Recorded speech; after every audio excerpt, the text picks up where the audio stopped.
excused. Thank you, sir. Okay, thank you. You're welcome. Mr. Watts, who do you have with you there?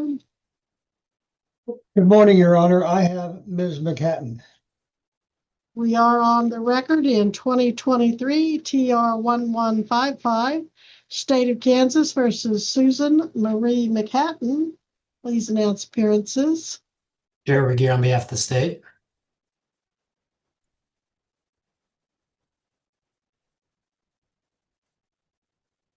And James Watts for the defendant, who also appears in person.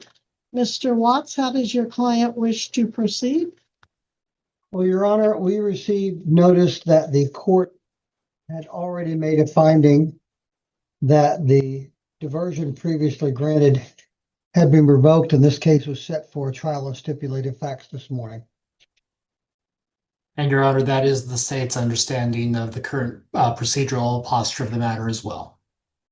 On May 5th, 2025, the defendant did fail to appear, but a motion to revoke diversion was granted by default. Today is set for trial and stipulated facts, as defense counsel said. So I will go into the diversion agreement.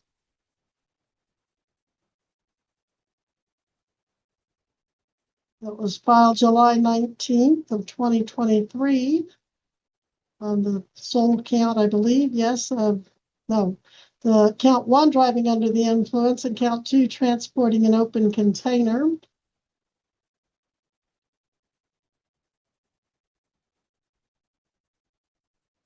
And on page 3 of the document, there is a stipulation of facts provision that if criminal proceedings on the complaint are resumed for any reason, the trial will be on the record of the stipulation of facts, which the parties agree consist of the entire contents of Butler County Sheriff's Office case 2023-3208, including affidavits, written statements, and narrative reports prepared by law enforcement and incorporated by reference to the stipulation of facts. It is agreed that on or about the 13th day of March, 2023 in Butler County, Susan Marie McCartney drove or attempted to drive a vehicle with a .241 BAC, or in the alternative, measured within 3 hours of attempting was .241.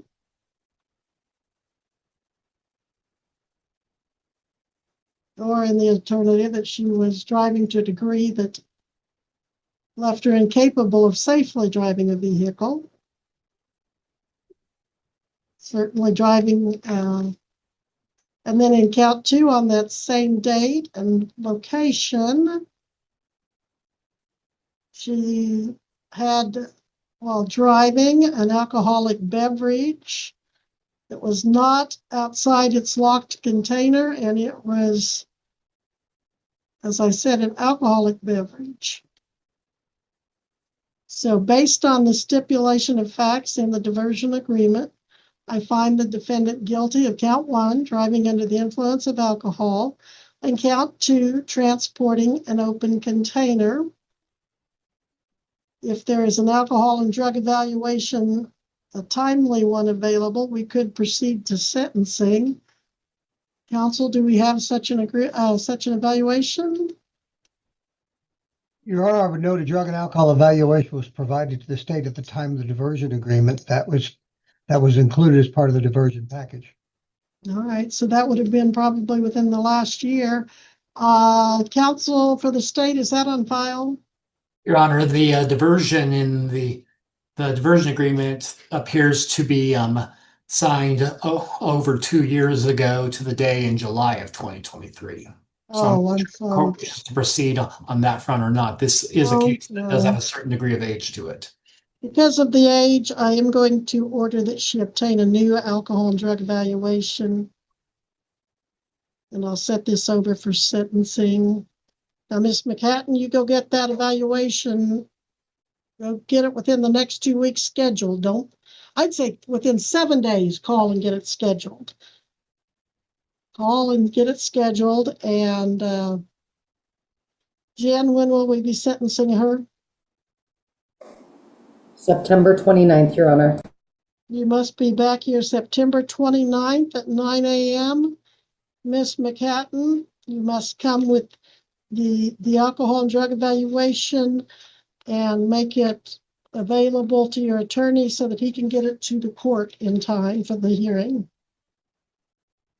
It's very important, Ms. McCartney, that you get that done and get it to your attorney and reappear. Any questions about that part of it, Ms. McCartney? Any questions? How do I get an evaluation? Well, we'll talk about that here in a moment. Okay. It doesn't look like she's on bond or bail right now. I'm going to order her to go get her picture and prints taken on this revocation matter and conviction. She needs to do that today.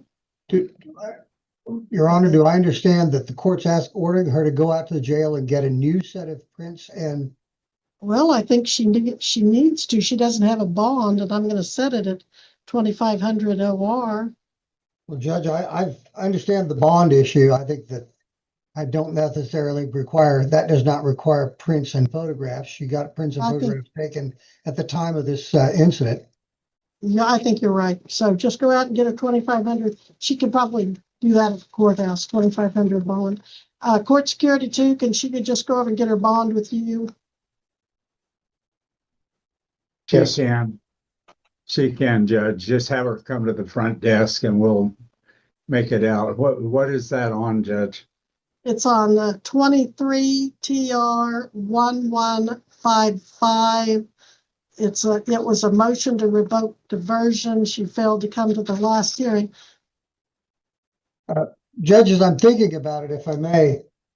She had placed a bond at the time of this case was originally set. She entered a diversion agreement in that bond. A diversion agreement by its terms is a suspension of the prosecution, but it's not an elimination of it. I think technically she is still under the bond she previously would have been under until either the diversion agreement was completed or, in this case, a trial of stipulated facts was held. I don't know that a new bond is necessary. Well, what you argue makes sense, although usually I hear the argument that the bond, and I think the courts usually take the position that the bond terminates upon diversion. But what you're saying does make sense. What's the state's position on that? Your Honor, I believe this court has traditionally adopted a certain approach in cases where defendants are placed on diversion and subsequently criminal proceedings are presumed. That is the state's understanding of the applicable case law, although the state does acknowledge that previously on March 14th of 2023, a $2,000 professional surety bond was executed. Right. Now, does Mr. Owens think he's still hooked on it? I don't think he does. Because like I said, the courts typically say once they sign that diversion, the bondsman's off the hook. And as previously indicated, Your Honor, that understanding that does accord with the state's understanding as well as the state's understanding of the applicable case law. No. Judge, I don't know whether Mr. Owens believes he's still on the hook or not. I know that, and I will tell you honestly, I have not researched as to whether or not a bond survives the signing of a diversion agreement. I doubt, frankly, there's any case law out there that has any whether or not a bond survives a diversion agreement. There may well be, I don't know. I can tell you, as Your Honor well knows, a diversion agreement by its terms is not a termination of a case, but a suspension of proceedings pending the outcome of the diversion, and the case is dismissed at the end of the diversion term. Well, legally, what you're saying is, as you know, 100% correct. But Mr. Regier says there is case law out there. I'll put off having her post the bond at this time, but I would like to see council check that out and get back with me on that. I can check it out as well. All right, if there's nothing further, the defendant is continued on the Owens bail bond until I find. All right, let's talk about that. The hearing for State of Kansas v.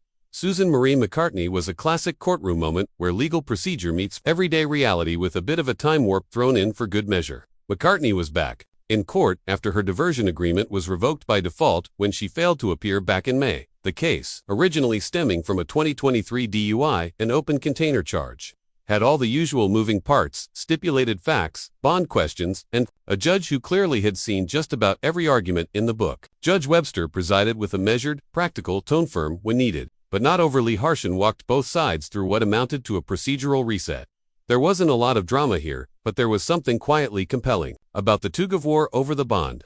Defense attorney James Watts raised an interesting point. If a diversion agreement only suspends prosecution, should the original bond still apply? The state pushed back, sticking with the more familiar position that diversion terminates bond. Judge Webster acknowledged both arguments, citing that while legally, the case isn't over until diversion is completed or revoked, the court has historically treated bonds as ending with the diversion agreement. It was a technical debate, sure, but an insightful one, showing how even small issues like bond status aren't always black and white. The real heart of the hearing, though, was in the quiet interaction with Ms. McCartney.